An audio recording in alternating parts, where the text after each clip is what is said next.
Katika sehemu iliyopita tumeona namna ya kufanya tahajudi. Sasa tunaenda kuangazia aina mbalimbali za tahajudi. Aina ya kwanza ni tahajudi ya pumzi. Ni kongwe zaidi, ilianzia China na India. Ni tahajudi nzuri au muhimu kwa wale wanaoanza kujifunza jinsi ya kufanya. Tafuta sehemu tulivu, kaa chini kwenye kiti au lala kitandani chali. Hakikisha mwili wako hauumii mahali popote. Legeza misuli na viungo vyako vyote vya mwili. Kisha fumba macho yako. Vuta pumzi kwa kina, alafu iruhusu itoke taratibu. Wakati pumzi inatoka, unaweza kutaja neno moja au one au neno lolote ambalo ni rahisi kwako. Usitaje neno hilo kwa mdomo, litaje kwa kulifikiri kimoyomoyo, na baada ya muda utalizoea, litakuwa linakuja lenyewe. Faida ya aina hii husaidia kupumzisha mwili na akili. Aina ya pili ya tahajudi ni tahajudi ya mkono. Hii inakuonyesha ni kwa jinsi gani mawazo yako yana nguvu zaidi kuliko mwili, lakini pia inakuonyesha uhusiano uliopo kati ya mawazo yako na mwili wako. Jinsi ya kuifanya: kaa kwenye kiti kisichokuwa na mkono, miguu ikanyage chini, na uweke mikono yako magotini juu ya mapaja. Fumba macho, tulia, usiwaze kitu chochote. Mawazo yako yakija, usishindane nayo, usiyape nafasi wala muda. Wewe endelea kutulia. Ukiwa katika hali ya kupumzika na kufumba macho, chagua kati ya mkono wako wa kulia au wa kushoto na kupeleka mawazo, ufahamu wako hapo. Peleka ufahamu wako kwenye mkono uliouchagua, mfano wa kulia. Fahamu kwa sasa unaufahamu mkono wako wa kulia, yaani unauona kwa macho ya mawazo yako. Kumbuka, mawazo yako yana macho, yanaweza kuona kitu hata kama akiko mbele yetu. Kwa kutumia macho ya mawazo yako, kitazame kiganja chako cha mkono wa kulia. Kifahamu kabisa jinsi kilivyo, huku ukiwa umefumba macho. Alafu kwa macho ya mawazo yako, itazame damu inavyozunguka kwenye mkono wa kiganja chako. Endelea kukitazama kiganja cha mkono huo wa kulia. Kitazame kwa mbele na nyuma, ndani na nje. Alafu itazame damu inavyotiririka ndani ya kiganja hicho. Wakati unaendelea kukitazama kiganja chako cha macho ya mawazo yako, kuna mawazo yanapita kwenye ufahamu wako na kukuondoa kwenye uzingativu wako. Usijaribu kushindana na mawazo hayo, yaache, bali endelea kuweka nguvu yako kwenye kiganja na damu inayotiririka ndani ya kiganja. Endelea kukitazama kiganja chako tena na tena. Sasa hama kwenye kiganja na kitazame kidole gumba cha mkono wako.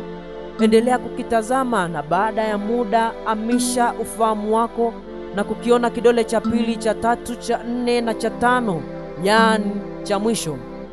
Baada ya hapo, amisha mawazo yako na kutazama katikati ya paji la uso wako. Ni wazi unafahamu vizuri jinsi paji lako la uso lilivyo. Endelea kulitazama kwa muda. Jaribu kukadiria umbali uliopo kati ya paji lako la uso la kiganjani chako. Baada ya hapo, endelea kukitazama kiganja chako kwa ndani. Ione damu inavyotiririka kwenye kiganja chako. Tumia muda kidogo kuiangalia.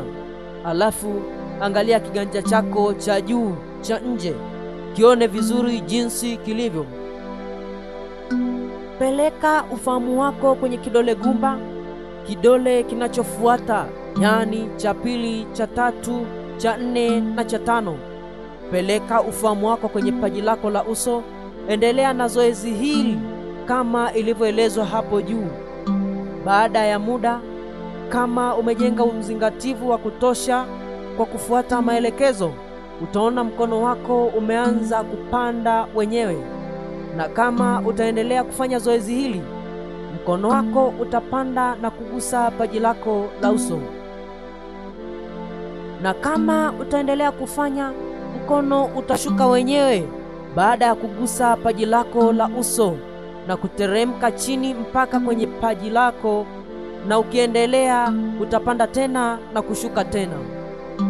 Faida ya aina hii ya tahajudi: husaidia kupumzisha mwili na akili, husaidia kutuliza maumivu ya mwili, na pia husaidia kujenga uzingativu.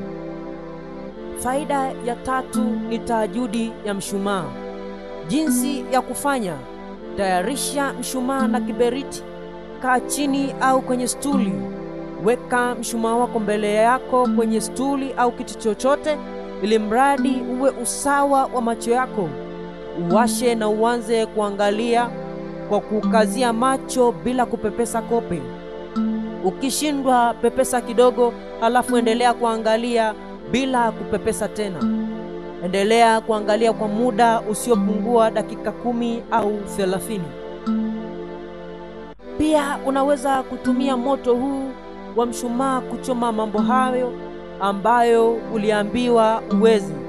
Mfano, uliambiwa una akili, hivyo chukua hili neno na lichome kwenye moto huo wa mshumaa. Kama utakuwa umezingatia sana, utaona moto wa mshumaa ukiongezeka au kubadilika rangi. Tahadhari: wakati unachoma, usije ukachoma yale mambo mazuri ulioambiwa. Aina ya 4 ya tahajudi ni tahajudi ya mtoto wa ndani. Hii ni kwa ajili ya kufuta mambo ambayo uliambiwa uwezi. Huwa tunasema ongea na mtoto wako wa ndani. Jinsi ya kufanya: kaa chini kwenye kiti au lala kitandani chali. Jenga taswira ya picha yako ulipokuwa mtoto. Jione mahali ulipokuwa, kama ni nyumbani au shuleni. Angalia yale maneno ambayo unayakumbuka na ambayo uliambiwa uwezi. Kila unapofanya, chagua eneo moja ambalo unakumbuka uliambiwa ufai. Baada ya kutengeneza taswira ya mtoto huyo ambaye ni wewe, rudi kwako sasa ukiwa mtu mzima. Anza kuongea na huyo mtoto ambaye ni wewe pia. Mwambie kwamba uliambiwa huna akili. Kama uliambiwa huna akili na wewe ukaamini kwa sababu ya utoto, lakini sasa umekuwa, fahamu ukweli huu kwamba wewe una akili sana, sawa na mtu yoyote. Endelea kurudia hayo maneno kwa muda wa dakika 5 au zaidi. Unapoongea na mtoto wako wa ndani mara kwa mara, pamoja na kukupa faida zingine za tahajudi, itakusaidia pia kukuwezesha kujiamini katika hayo maeneo ambayo uliambiwa uwezi au fai. Aina ya 5 ya tahajudi ni tahajudi ya namba. Hapa unatakiwa kuhesabu namba kinyumenyume huku ukiwa umefumba macho. Unaweza ukaanza 199, 98, 97, 96 mpaka 1. Au unaweza kuanzia 200, 198, 196, 194 mpaka 2.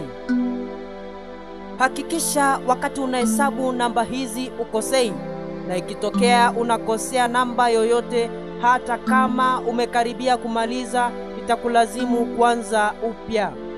Tahajudi hizi ni nzuri sana kwa kurejesha kumbukumbu, ingawa pia ina faida nyingine. Aina ya 6 ya tahajudi ni tahajudi ya maua. Tafuta ua la rangi nyekundu, kijani, njano au nyeupe. Hapa usifumbe macho, liweke mbele yako na uliangalie kwa kulikazia macho bila kupepesa kope. Hakikisha mawazo, fikra na uzingativu wako wote unaupeleka kwenye ua hilo. Lakini kama una bustani ya maua, unaweza kwenda kukaa bustanini na kuanza kuyaangalia maua hayo kwa kuyakazia macho, huku mawazo na uzingativu wako wote ukiwa kwenye ua ulilolichagua. Aina ya 7 ni tahajudi ya rangi. Hii hutumika kwa ajili ya kujiponya. kwani kila rangi inatibu magonjwa fulani kwenye mwili wako kama utaiangalia kwa muda mrefu au kama utavaa nguo ya rangi hiyo. Unaweza ukatumia tunda lenye rangi husika, mfano matunda damu au nyanya, kuwakilisha rangi nyekundu. Aina ya 8 ni tahajudi ya sauti. Hii inahusisha kutaja neno kimoyomoyo, ambalo ukishalizoea neno hili itafikia mahali huhitaji kulitaja, ila utalisikia neno hilo likijitaja lenyewe. Unaruhusiwa kuchagua neno lolote ambalo ndilo litakuwa nguzo yako ya kujenga uzingativu, mfano Mungu, amani, furaha na kadhalika. Aina inayofuata ni tahajudi ya kusogea. Hii uhusisha kuikabili ardhi kama kitovu cha nguvu, uhusisha kusogea kwa aina fulani. Watu wengi hupenda kuifanya usiku. Aina ya 10 ya tahajudi ni tahajudi ya kujikagua. Huhusisha kujikagua baadhi ya maeneo yako ya mwili kwa kutumia macho yako ya akilini. Na aina ya mwisho ni tahajudi ya ukuaji. Ni tahajudi ambayo imefanyiwa utafiti mwingi sana wa kisayansi na kuthibitishwa kwamba tahajudi husaidia mwili, akili na hisia. Pia ni rahisi kujifunza. Katika tahajudi hii, kila mmoja hupewa neno ambalo hatakiwi kumpa mtu mwingine. Neno unalifanyia kazi ili kujenga uzingativu. Hizi ni baadhi tu ya tahajudi ambazo huwa zinatumika mara kwa mara. Unachotakiwa ni kuwa mbunifu ili na wewe ubuni tahajudi yako na kuzipa majina yoyote utakayotaka. Kwenye maisha, hasa katika tahajudi, utakiwi kuwa kasuku wa kutumia tahajudi zilizobuniwa na watu wengine. Fanya kile uwezacho kubuni tahajudi yako, hata kama ni ndogo kiasi gani, ili mradi ikusaidie kukupa uzingativu.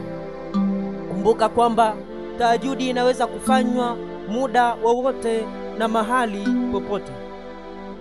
Usikose Part 4 inayofuata, ambapo tutaelezea kwa kina astral projection, jinsi ya kutoka nje ya mwili wako. Imeandaliwa na Masawe Polkarpi na kuwasilishwa na Tryphon Wilierki Tesha, the FP Unknown and Predictable.